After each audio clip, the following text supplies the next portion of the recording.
বালিয়াডাঙ্গি উপজেলার হরিণমারি মৌজার মুংডুমালা গ্রামে আমরা রয়েছি। আমাদের এখান থেকে আর সামান্য কিছু দূর গেলেই ভারতীয় সীমান্ত শুরু হবে এবং সেই সীমান্তের গা ঘেঁষে মুংডুমালা যে গ্রাম, যেখানে আমাদের বিজিবি ক্যাম্প রয়েছে, বিজিবি ক্যাম্পের পাশেই সেই ঐতিহ্যবাহী আম্র বৃক্ষটির গায়ের উপর আমরা আজকে একঝাঁক দিনদার তরুণ এবং একঝাঁক ওলামা ইকরাম আমরা এখানে সমবেত হয়েছি একটি গাছকে, একটি ঐতিহ্যবাহী আম গাছকে দেখার জন্য, যেটাকে সূর্যপুরী আম গাছ বলা হয়ে থাকে।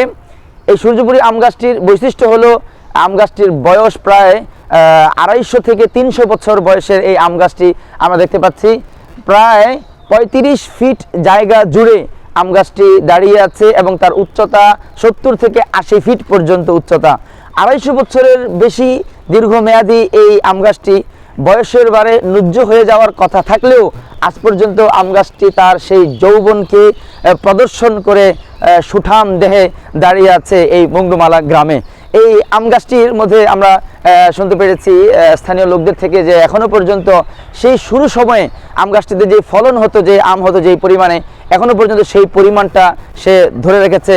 আমরা বলবো একজন স্বর্ণ প্রসবা বৃদ্ধা মায়ের মতো আজ পর্যন্ত সে সেই স্বর্ণ সম সন্তান অর্থাৎ তার আম এখনো পর্যন্ত দিয়ে যাচ্ছে।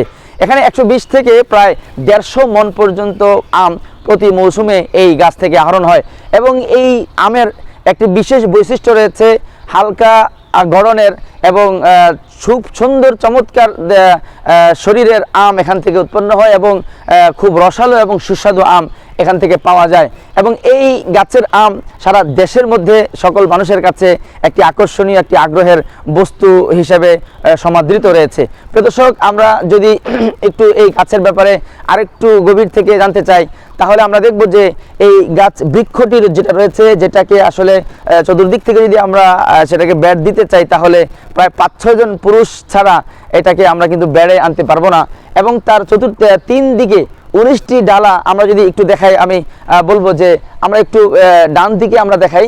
এখানে আমরা দেখব যে কিভাবে সে তার ডালাগুলো বিছিয়ে জমিনের মধ্যে শুয়ে আছে।